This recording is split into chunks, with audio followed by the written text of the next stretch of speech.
Hi guys, happy Friday night. Your girl here is very happy to be home from work. Time to do some dishes. Want to help me? So, things are going hog wild in the Amber sphere out there in YouTube land, and with good reason. As I mentioned before, if what that girl lives for is attention, she sure is getting it. I don't think I've ever seen yet to date so many instant reaction videos to her video that she uploaded today about reacting to hate comments. She cherry-picked a few comments that particularly irked her, even though she claims to, one, not read the comments, and two, not care about the comments. If you don't read them, how could you care about them or not care about them, girlfriend? But, you know, you'll notice that she never answers questions. You know, she's quick to label everything hate because she's probably one of the most defensive, hostile people I've ever, well, I've never met her, but let's say come across. And she has painted herself into a corner now where she's, you know, not admitting defeat. She's not conceding to any common sense or any good advice, you know, whatsoever. So she's just coming out swinging with her verbal diatribe of nonsense and stupidity. Her argument is not even sound. You know what I mean? Like, you listen to her and you know that she's trying to defend something, but like, what is she defending? She's irritated about some kind of snarky, mean comments, and, you know, fair enough. It's not fun to be insulted. It's not fun to be made fun of. I'm not even saying she necessarily deserves it, because I don't really believe in meanness, but I do believe in tough love and disgusted viewers and former subscribers and just plain old human beings with a heart, soul, mind, and conscience who does not want to see a young girl completely, you know, destroy her life and ruin her health. And so her response to that is to lash out with a stream of vitriol that's actually worse than any comments she gets. So it's like a crazy kaleidoscopic fever dream of surreal, abstract, you know, bullshit. It's like when you hold a mirror up to a mirror and you just see like image after image after image. All she's doing is projecting. You know, all she's doing is literally the same thing that she doesn't want people to do to her. Frankly, she's bullying her audience. And it's, you know, it's still sad. Maybe this is just like the mom in me or something, because she's around my daughter's age. My daughter's 30. But it's almost like something protective in me that just wants to say to her, like, just stop. Give up. Like, give up backing yourself into that corner and swinging your arms at people that are your bread and butter. No pun intended. But, you know, her very large, again, no pun intended, audience is what she's living on. If she alienates everybody enough, I don't know what she's going to live on. I mean, I guess she could get state aid because she's unable to work. She's unable to move at this point. But to go back to my original point, I'm all crouched over here because it's uncomfortable to stand up this tall. And I don't want to show my gut either. And I'm sorry about the lighting. You got to say that, right, when you're a new YouTuber. Sorry about the lighting. Pardon the mess. Don't mind me. Don't mind my face. But, you know, all talk of her appearance aside, which is appalling. It's just appalling. I'm not going to say ugly. I will say deformed. She hardly resembles a human anymore, and I can say that without meanness. To me, it's just fact. The human body can only take so much tonnage on it. You know, she's 5'3". Where is this fat going to go? She's just going to get bigger and bigger and bigger. It's like the thumbnail for Alex is Shook, his video today in response to this. And it showed her face superimposed upon one of those, you know, 700-pound bed-bound people with the weeping lymphedema sores and the enormous gut that, like, you know, I've watched my 600-pound life enough to know that, like, certain people get to a point where they're not even in clothes anymore. They're naked on a bed with, like, a king-size sheet or blanket over them because there's not even clothes anymore. And yet here's this girl, this arrogant, unintelligent young woman making fun of like, oh yeah, I guess I have a double chin. I guess my chin's getting a little bigger, but it could get bigger, or it could be bigger.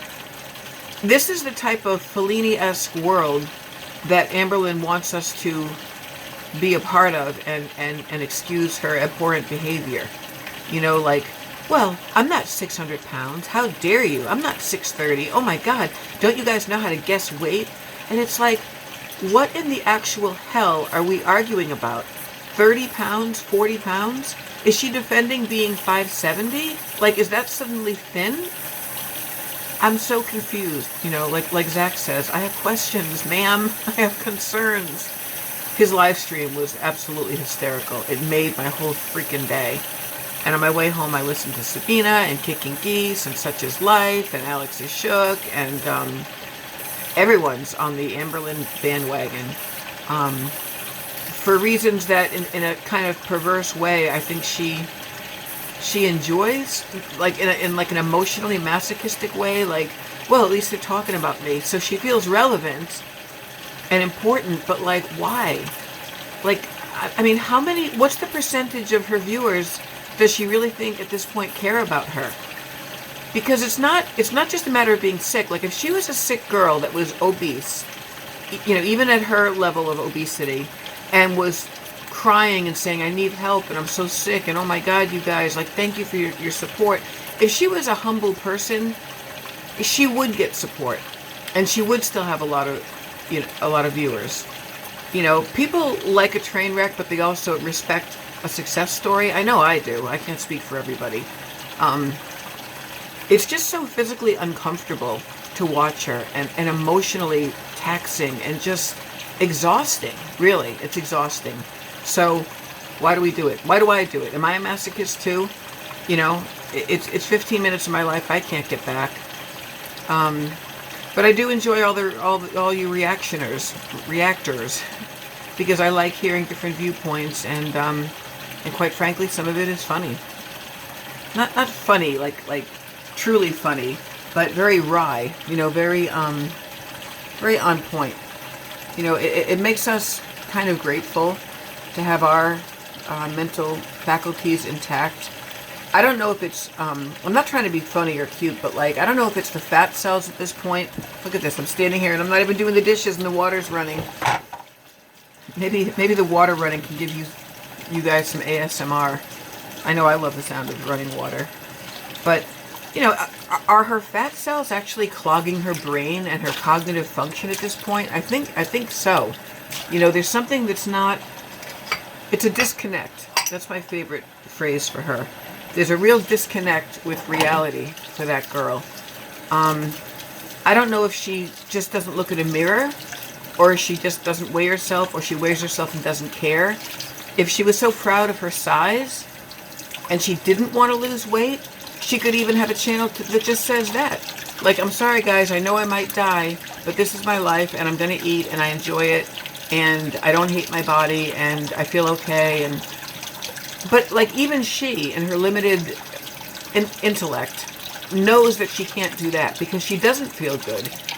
And she's come on freaking YouTube with her struggles being me and like, poor me, you know, look how hard the life of a fat girl is. And it's like the disconnect of, you did this to yourself, you know. And my frustration, you know, I work with special needs people who didn't choose their disabilities, and they function very well. I mean, you know, with assistance, but like, you can tell that they even try to do their best.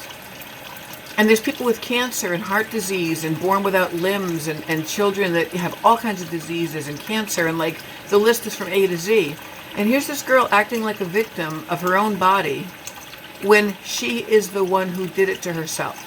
And I'm saying that as an addict myself. I'm an alcoholic, and I used to be a food addict, shopping addict, relationship addict. For a while it was even opiates.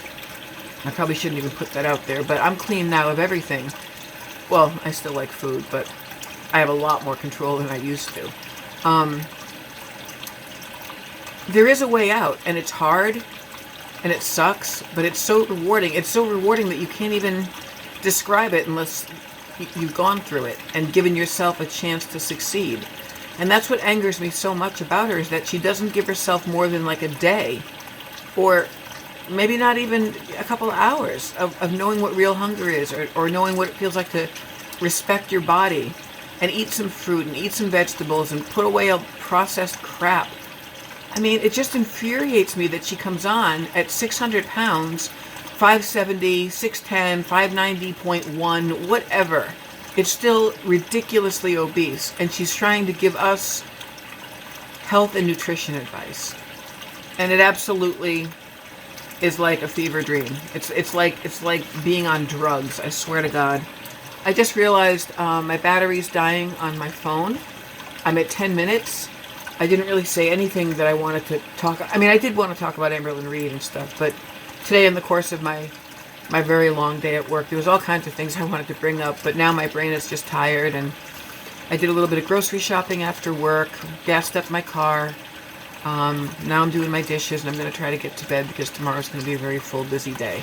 I don't think I'm going to get the manicure, though, because I did some of the residents' nails tonight, and I wound up doing my own, too. It's certainly not, like, professional job, but at least they don't look all, you know. See, it's kind of like a... My nails are super short, but I don't mind that as long as I keep them nice. I'm kind of a nail biter, and I pick, like, my cuticles and stuff. And I'm so used to doing it for years that I forget how gross and raggedy and kind of, like, immature it looks to bite your nails. I'm gonna upload this now and then charge up my phone. I'll finish my dishes on my own, but thanks for your help. Love you guys. Thanks for chit-chatting and keeping me company on a solitary Friday night. I'm glad I didn't drink. I'm glad I didn't overeat. I ate super sensible today. I felt good. My energy was relatively level today.